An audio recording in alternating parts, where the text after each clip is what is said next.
Esta mujer estuvo al lado de uno de los dictadores más brutos del mundo.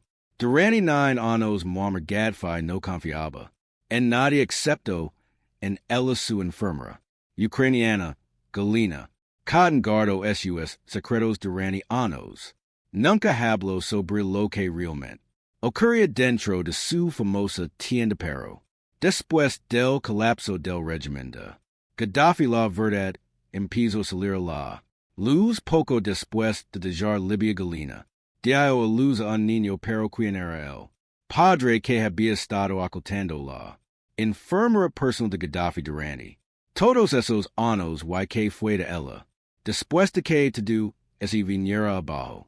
Quédate con nosotros, los secretos por fin están saliendo a la luz. Muamar Gaddafi gobernó Libia durante más de 4 décadas desde 1969 hasta 2011. Fue uno de los líderes más controvertidos del mundo árabe, conocido por su comportamiento excéntrico. A menudo aparecía en público con túnicas coloradas y gafas oscuras, pero lo que realmente lo hacía destacar era su forma de viajar donde fuera: Roma, Moscú, Nueva York, Madrid o Paris.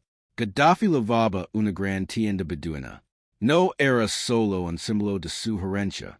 Esta tienda era a prueba de balas, diseñada para mantenerlo seguro, mientras honraba las tradiciones de sus antepasados nómadas. La instalaba en jardines de palacios presidenciales o en grandes parques durante visitas oficiales, insistiendo en dormir allí en lugar de hoteles de lujo on más unusual.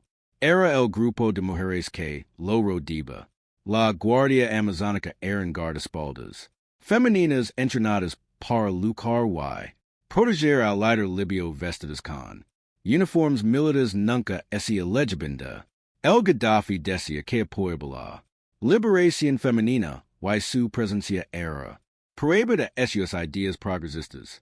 Afirmaba que quería empoderar a las mujeres en una sociedad dominada por hombres, pero detrás de escena todo era mucho más oscuro. Algunas personas de su círculo cercano revelaron que el verdadero propósito de estas mujeres quizá no era protegerlos, sugerían que eran cuidadosamente ayunadas y mantenidas cerca por motivos distintos a la seguridad o el empoderamiento. Ya en los años 70 y 80 circulaban rumores sobre cómo Gaddafi trataba a las mujeres que lo rodeaban. Reporteras y empleadas suyas hablaban en voz baja de encuentros incómodos con el tiempo. Esos susurros hicieron más fuertes tras su muerte en 2011. Surgieron testimonios escalofriantes. Una psicóloga galbia parte de un equipo que investigaba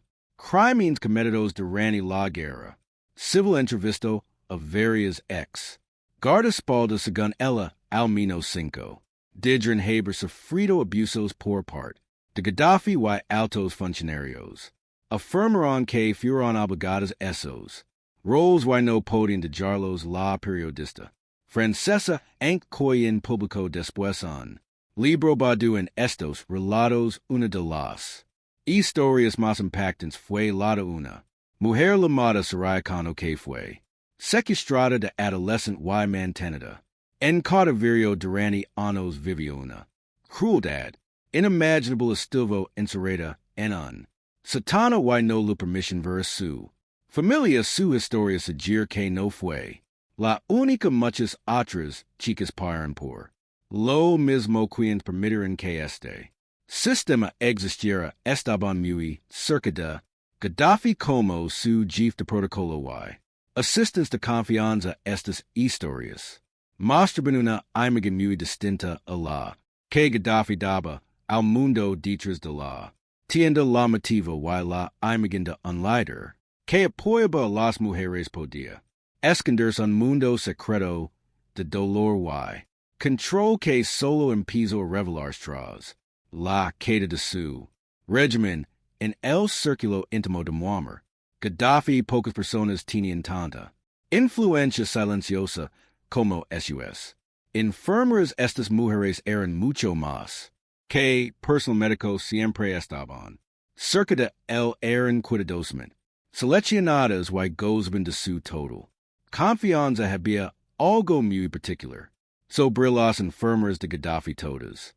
Eran de Ucrania y negaba a ser atendido por enfermeras de su propio país por razones que no están claras. No confiaba en las libias, solo en las ucranianas. Algunos dicen que era por su reputación profesional. Otros creen que había algo más personal en todo caso. Ese aseguraba de estar siempre rodeada de mujeres eslavas con batas blancas. Gaddafi ese tomaba su salud muy en serios. Sus enfermeras lo controlaban con frecuencia la presión arterial y el pulso y ese aseguraban de que todo estuviera bajo control. Él entendía que con la edad el corazón necesita cuidados especiales. Las enfermeras ocupaban un lugar muy especial en la vida de Gaddafi.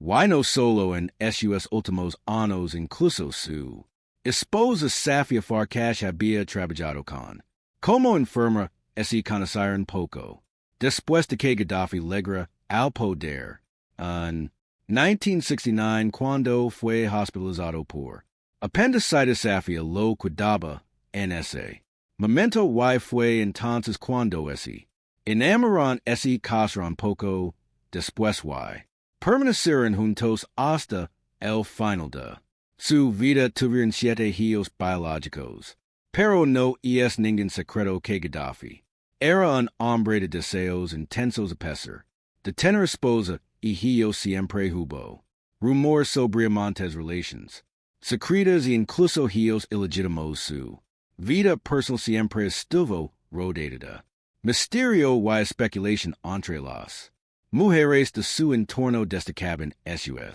enfermeras ucranianas. No solo eran cuidadosamente elegidas, muchas también eran llamativamente hermosas. Según se informa, Gaddafi las seleccionaba él mismo, no solo por sus habilidades profesionales, sino también por su apariencia. Prefería a las rubias altas y elegantes y a menudo lo acompañaban en sus viajes internacionales. Una de esas enfermeras terminó siendo conocida en todo el mundo. Galyna Kolotnytska su nombre apareció por primera vez en los titulares tras una gran filtración de documentos clasificados de EU en Wikileaks en un cable secreto escrito por el embajador estadounidense Jean Quetzalcoatl.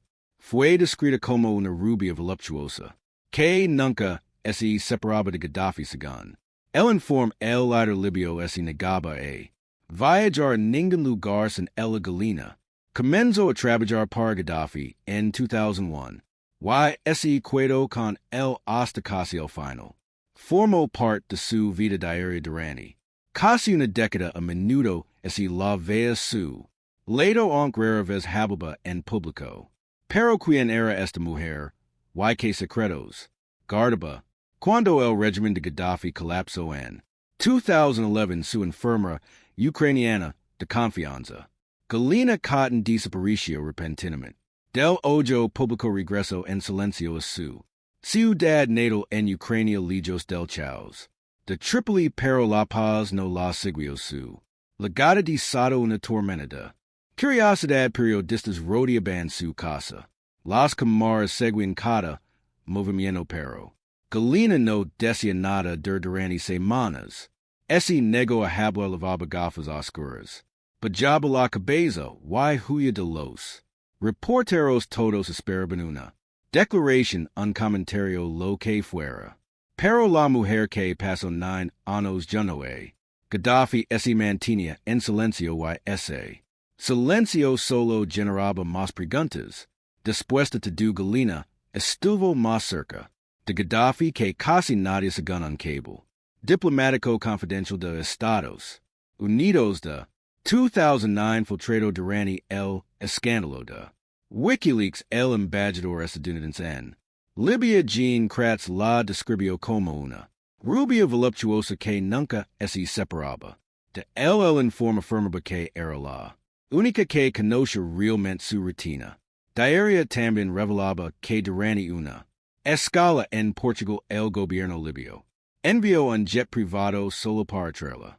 Así de indispensable era para el que había visto que sabía personas en todo el mundo querían oír su historia, pero Galyna seguía en silencio. Entonces ocurrió algo inesperado poco después de regresar a Ucrania. Se supo que Galyna estaba embarazada. Los susurros se convertirían en titulares y los rumores corrieron rápido. Podía ser Muamar Gaddafi el padre. Ella formó parte de su círculo íntimo casi una década. Viajaban juntos, vivían en los mismos recintos y compartimentos privados lejos del público, pero Galyna se negó a confirmar nada. En cambio, desapareció otra vez, esta vez pidiendo asilo político en Noruega, alegando que no se sentía segura en Ucrania. Fue por la presión mediática o intentaba escapar de algo más peligroso.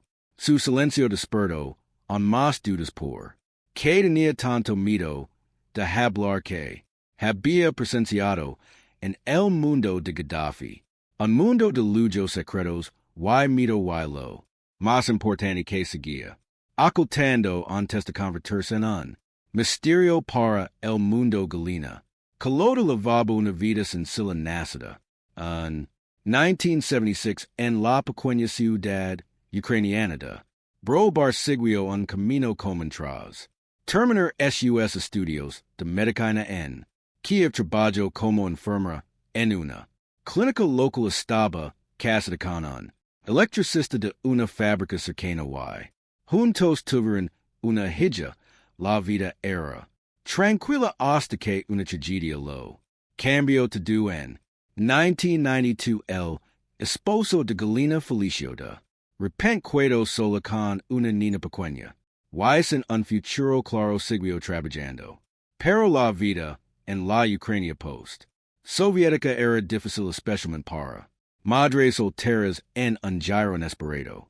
Excepto un trabajo como cocinera en la Estación de Investigación Antártica de Ucrania, uno de los lugares más remotos del planeta. Ali la recordaban como una persona responsable, especialmente con la higiene y la disciplina, pero su vida daría otro giro en los primeros años 2000 and 2001, buscando mejores oportunidades. Galyna aceptó un puesto en el extranjero a través de una agencia médica. Su destino Libia. En ese momento Libia se había vuelto un lugar popular para médicos y enfermeros ucranianos gracias a mejores sueldos y alta demanda. Para 2011 se estimaba que unos 500 profesionales ucranianos trabajaban en todo el país. Galyna comenzó como enfermera en un hospital libio, pero no estuvo allí mucho tiempo. Pronto fue invitada a ocupar uno de los puestos más exclusivos y reservados del país.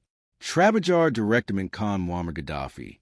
El líder libio era conocido por emplear solo enfermeras ucranianas y por razones no del todo claras las prefería sobre cualquier otra nacionalidad. Galyna se convirtió en la más destacada entre las cuatro enfermeras ucranianas a su servicio. Su presencia discreta, profesionalismo y actitud calmada la hicieron resultar no era solo una enfermera. Pasó a formar parte del mundo privado de Gaddafi como luego exactamente ese nivel sigue siendo un misterio, pero algo seguro. Su camino desde una vida modesta en Brobar hasta el corazón de uno de los regímenes más herméticos del mundo. Esta lejos de ser como mientras Galyna Kolotnytska guardaba silencio tras su regreso a Ucrania. Otra enfermera ucraniana que había trabajado para Gaddafi estaba dispuesta a hablar. Su nombre era Oksana Belinska. A diferencia de Galyna, Oksana no pasó casi una década al lado del líder libio. Su estancia en tripli duro solo en parda, años no formaba parte de su círculo más cercano pero tuvo la rara oportunidad de ver cómo vivía Gaddafi y cómo era la vida dentro de su mundo vigilado en entrevistas con periodistas ucranianos.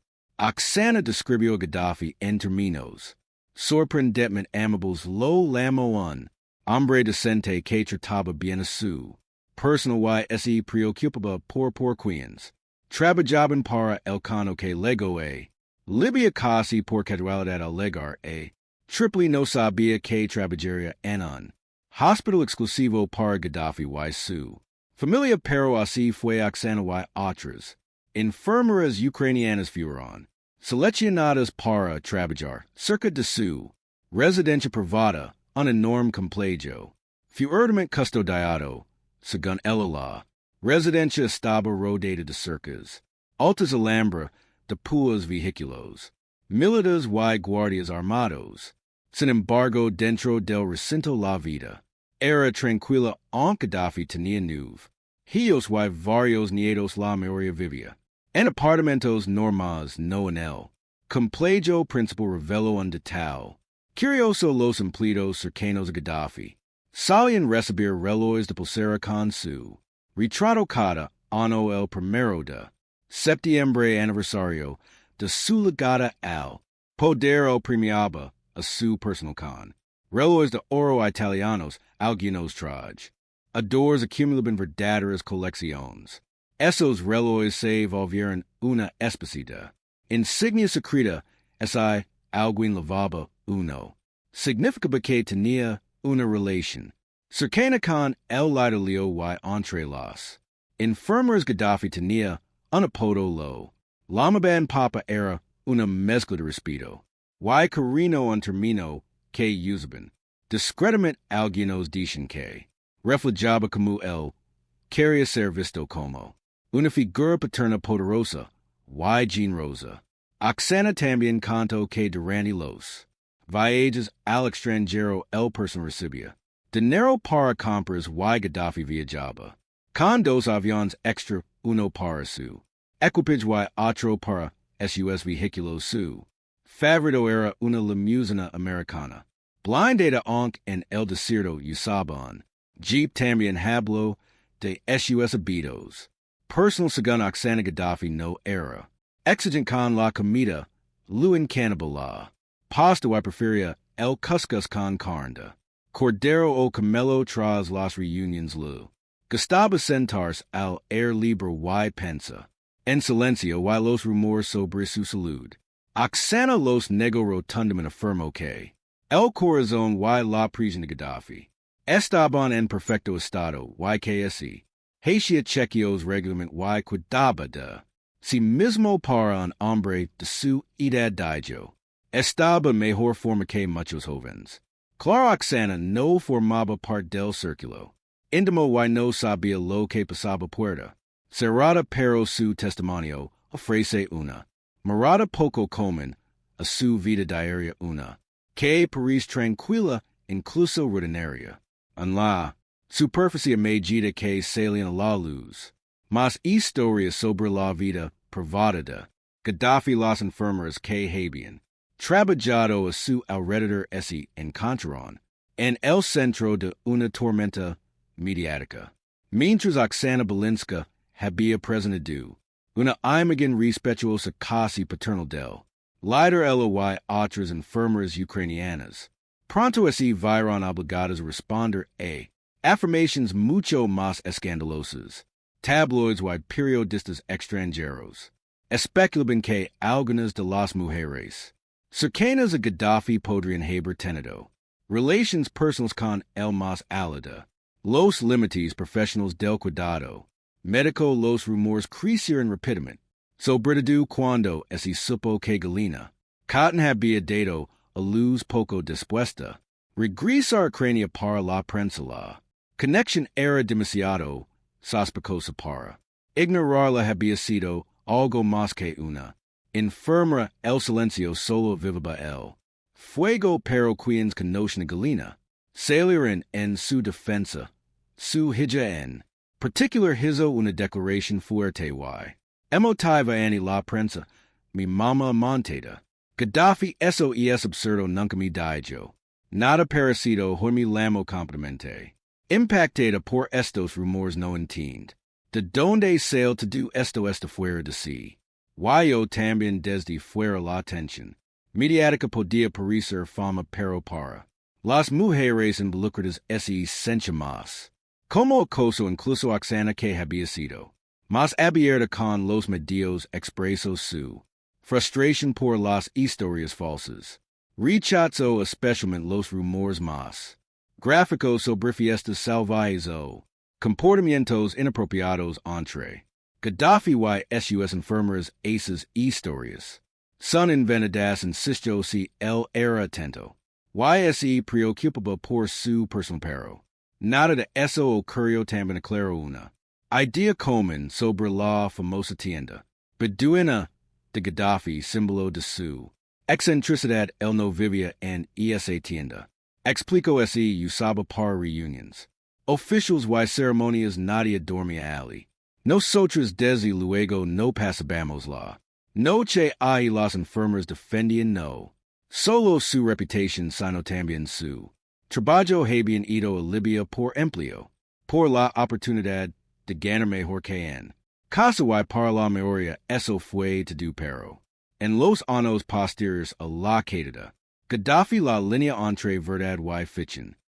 Volvió cada vez más difícil de distinguir las que hablaban cuestionadas y las que calaban acusadas. Do culture algo han pasado años desde la caída de Muamar Gaddafi el mundo, herméticamente cerrado de su círculo. Indemó ese derrumbo en solo unos días en vivo por televisión internacional para. Muchos fue un momento de justicia para.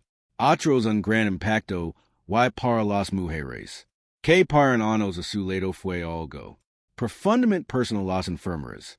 Ucranianas que cuidaron de Gaddafi no. Celebraron su caída to do lo contrario.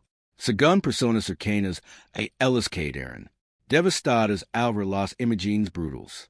De sus últimos momentos el hombre al que alguna vez llamaron papa el que les regalaba relojes de oro y preguntaba si estaban comiendo bien desaparecido de pronto arrastrado por las calles y humillado ani el mundo nunca hablaron mal de él ni una vez a pesar de los rumores y del chaos mediático las enfermeras mantienen su lealtad en silencio comparten recuerdos de rutinas médicas charlas amables y vuelos largos pero nunca las historias oscuras que el mundo esperaba en cuanto a Galyna, con la enfermera más cercana a Gaddafi. Su historia tomó un rumbo más tranquilo. Tras dejar Ucrania Galyna se mudó a Noruega donde empezó una nueva vida. Lejos del foco público ali según ese. Dice se casó con un empresario turco y adoptó su apellido convirtiéndose en Galyna Thompson con el tiempo dio a luz a un hijo llamado Nicolos Enrides. Sociales crió cuentas bajo el nombre de Galyna Kolotnytska donde avisas comparsa. Fotos de su nueva vida. En una de ellas, bajo la imagen de su pequeño escribió.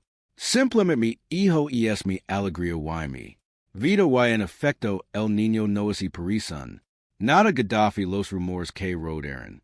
Su nacimiento susurros sobre una relación secreta y paternidad oculta. Ahora parecen pura ficción la verdadera. Historia al parecer fue mucho menos sensational de lo que la gente quería. Creer entonces que podemos aprender de. To do esto a veces la historia suena más fuerte que la verdad la gente ve lo que. Quiere especialmente cuando se trata de figuras poderosas pero dichas de los titulares y teorías siempre habidas.